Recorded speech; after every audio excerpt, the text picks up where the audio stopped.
Iran ने America के सामने झुकने से इनकार कर दिया है।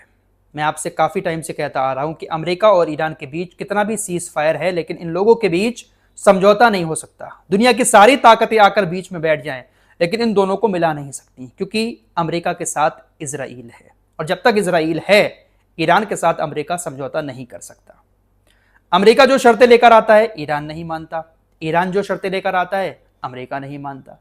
3-4 दिन पहले मैंने आपको एक खबर बताई थी कि अमेरिका ने एक प्रस्ताव रखा ईरान के सामने कि देखिए, हम आपके सारे पैसे जो हमने जमा किए हुए हैं, फ्रीज कर रखे हैं, उसको हम रिलीज कर देंगे, आपकी संपत्तियों को भी हम रिलीज कर देंगे।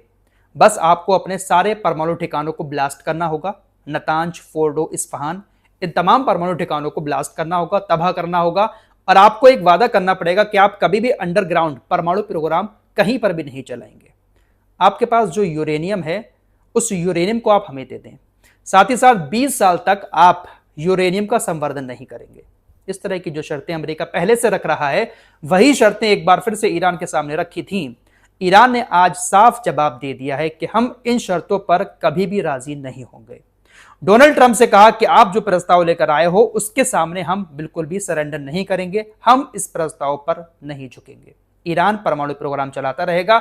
ईरान का जो यूरेनियम है, उसको वो किसी को नहीं देगा, ना ही अपने परमाणु ठिकानों को तबाह करेगा। इस बात पर डोनाल्ड ट्रंप को गुस्सा आ गया। डोनाल्ड ट्रंप ने चिढ़कर एक बहुत लंबा चौड़ा पोस्ट कर दिया। डोनाल्ड ट्रंप ने गुस्से में पोस्ट इसलिए किया क्योंकि ईरान ने अपनी नई शर्तें ट्रंप के सामने रख दी कि हम देखिए, इन शर्तों पर समझौता करेंगे, बाकी आप कोई भी शर्तें लेकर आओगे हमारे सामने, उसको हम नहीं मानेंगे। ईरान की अर्ध सरकारी तस्नीम न्यूज एजेंसी ने ईरान की शर्तों को पब्लिश किया। तस्नीम न्यूज एजेंसी ने कहा कि देखिए, ईरान कह रहा है कि हम अपने यूरेनियम के भंडार को किसी भी देश को नहीं देंगे, चाहे वो अमेरिका हो, चाहे कोई और देश, हमारा यूरेनियम हमारे पास रहेगा। अगर ईरान को मिडिल ईस्ट में शांति चाहिए है, तो तमाम मोर्चों पर सीज फायर करना पड़ेगा, चाहे वो लेबनान हो, चाहे ईरान, इराक, सीरिया, जहां पर भी अमेरिका और इजराइल ने जंग छेड़ रखी है, तमाम मोर्चों पर हमले बंद करने पड़ेंगे। आपको अगर इसी महीने बातचीत करनी है, समझौता करना है, तो अभी के अभी तुरंत आपने जो समुद्र में नाकेबंदी कर रखी है ना, उस नाकेबंदी को अभी हटाओ। ईरान ने अमेरिका से कहा कि आपने हमारे ऊपर बहुत सारे प्रतिबंध भी लगा रखे हैं, हम तो बरसों से प्रतिबंध झेल रहे हैं, लेकिन फिर भी आपके सामने टिके हुए हैं। अगर आपकी मर्जी चाहे तो पहले प्रतिबंध हटाओ, उसके बाद बातचीत करो। इन सारी शर्तों को लेकर आप हमारे साथ जो समझौता कर रहे हो, समझौते पर हस्ताक्षर होने के बाद 30 दिन के अंदर अंदर आपने हमारे तेल पर जो प्रतिबंध लगा रखे हैं, बहुत सारे देशों से अमेरिका ने कह रखा है कि आप ईरान का तेल नहीं खरीदेंगे, प्रतिबंध लगा रखा है ईरान के तेल पर। इसीलिए कहा है ईरान ने कि आप हमारे तेल पर से प्रतिबंध हटाएंगे, 30 दिन के अंदर अंदर समझौता हो जाता है तब। साथ ही साथ समझौता होने के बाद 30 दिन के अंदर अंदर आपने हमारा जो पैसा दूसरे देशों की बैंकों में फ्रीज कर रखा है, उसको आपको रिलीज करना पड़ेगा, ईरान को देना पड़ेगा। दोस्तों, ये पैसा ईरान का ही है। मैं आपको पहले भी बता चुका हूं, ईरान जब तेल बेचता था दूसरे देशों को, ईरान तेल उधार दे देता था, पैसे बाद में लेता था, तेल पहले देता था।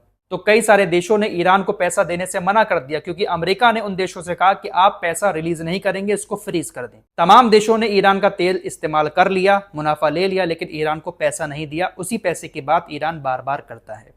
ईरान ने अपनी सबसे बड़ी शर्त एक बार फिर से अमेरिका के सामने रख दी कि स्टेट ऑफ हॉर्मुज ईरान के कब्जे में ही रहेगा, इसकी मान्यता अमेरिका ईरान को दे।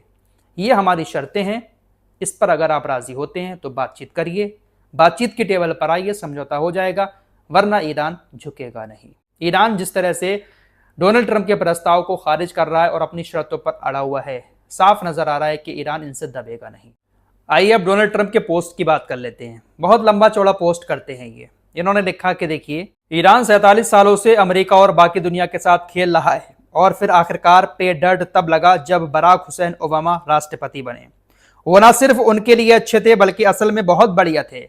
ईरान के पक्ष में चले गए, इजराइल और बाकी साथियों को छोड़ दिया, और ईरान को एक बहुत बड़ा ताकतवर नया जीवन दान दे दिया। सैकड़ों अरब डॉलर और 1.7 अरब डॉलर नगद हरे नोटों में तेहरान में उड़ाकर ले जाए गए। उन्हें चांदी की थाली में परोस कर दे दिए गए। डीसी, वर्जीनिया और मैरीलैंड का हर बैंक खाली कर दिया गया। इतने पैसे थे कि जब वो पहुंचे तो ईरानी गुंडों को समझ ही नहीं आया कि इसका क्या करें। उन्होंने ऐसा पैसा पहले कभी नहीं देखा था और फिर कभी नहीं देखेंगे। वो सूटकेस और बैग में भरकर हवाई जहाज से उतारा गया, और ईरानी अपनी किस्मत पर यकीन नहीं कर पा रहे थे। उन्हें आखिरकार उन सब में सबसे बड़ा बेवकूफ मिल गया, एक कमजोर और मूर्ख अमेरिकी राष्ट्रपति के रूप में, जो हमारे लीडर के तौर पर एक बड़ा आपदा थे। लेकिन स्लीपी जो बाइडेन जितने बुरे नहीं थे। 47 सालों में ईरानी हमें टैप करते आ रहे हैं, हमें इंतजार कराते आ रहे हैं, हमारे लोगों को सड़क किनारे बमों से मारते आ रहे हैं, प्रदर्शनों को कुचलते आ रहे हैं, और हाल ही में 42,000 निर्दोष निहत्थे प्रदर्शनकारियों को खत्म कर दिया गया। और अब हमारे ग्रेट अगेन देश पर हंस रहे हैं, अब वो और नहीं हंसेंगे। बराक ओबामा जो अमेरिका के राष्ट्रपति थे, उनके ऊपर बहुत ज्यादा भड़ास निकाली है कि ईरान को मजबूत उन्होंने किया, और अब ईरानी हमारे ऊपर हंस रहे हैं, लेकिन अब नहीं हंसेंगे। इस तरह की चीजें लगातार सोशल मीडिया पर डोनाल्ड ट्रंप की तरफ से ईरान को लेकर की जा रही हैं। ईरानी एम्बेसी जो इंडिया के अंदर है, उसकी तरफ से डोनाल्ड ट्रंप के इस पोस्ट पर जवाब दिया गया। ईरानी एम्बेसी ने कहा कि हमने कई उतार चढ़ाव देखे हैं और बहुत कुछ सीखा है, हम हंसते रहेंगे, लेकिन ये जान लीजिए जल्द ही आप हमारी धरती से आंखों में आंसू लिए विदा होंगे। ईरान बहुत बड़ी धमकियां डोनाल्ड ट्रंप को दे रहा है। डोनाल्ड ट्रंप कितनी भी बड़ी चेतावनियां देते रहे, लेकिन ईरान की धमकी बहुत बड़ी होती है। फिलहाल ईरान को लेकर बहुत सारे प्रोपेगेंडा भी चलाए जा रहे हैं लोगों की तरफ से।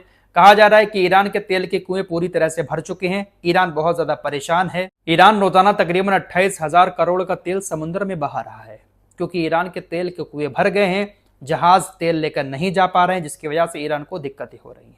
ईरान के पास तकरीबन 3 करोड़ बैरल तेल स्टोर करने की कैपेसिटी है, जो पूरी तरह से फुल हो चुकी है, जिसकी वजह से ईरान को बहुत ज्यादा दिक्कतें हो रही हैं, और ईरान अपने तेल को निकालकर पानी में बहा रहा है, क्योंकि अगर कुएं बंद हो जाते हैं तो ईरान को और बड़ा नुकसान होगा। इसलिए ईरान तेल निकाल रहा है और उसको समुद्र में बहा रहा है। दोस्तों, मिडिल ईस्ट में अमेरिका के अलावा और भी देशों के युद्धपोत मौजूद हैं, हालांकि वो ईरान के साथ लड़ नहीं रहे हैं। यूरोप के कई सारे देशों के युद्धपोत समुद्र में मौजूद हैं।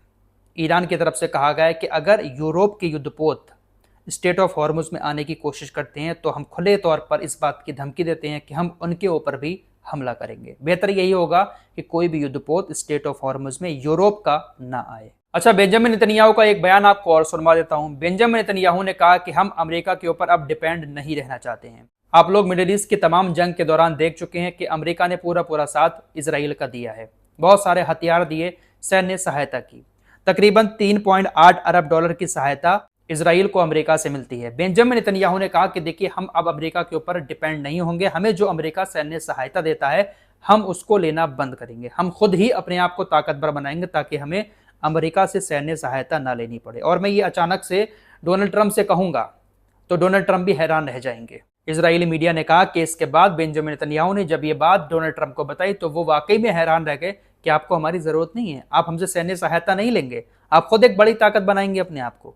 तो बेंजामिन नेतन्याहू ने कहा कि हम खुद ही अपने आप ही एक बड़ी ताकत बनेंगे, अमेरिका के ऊपर डिपेंड नहीं रहेंगे। इजराइल चाहे अपने आप को कितना भी बड़ा कर ले, लेकिन अमेरिका के बिना इजराइल कुछ नहीं है। कोई जंग इजराइल अमेरिका के बिना कहीं पर भी नहीं जीत पाएगा। इस रिपोर्ट में इतना ही। कुछ और खबरों के साथ फिर हाजिर होऊंगा। अपना ख्याल रखिएगा। अल्लाह हाफिज।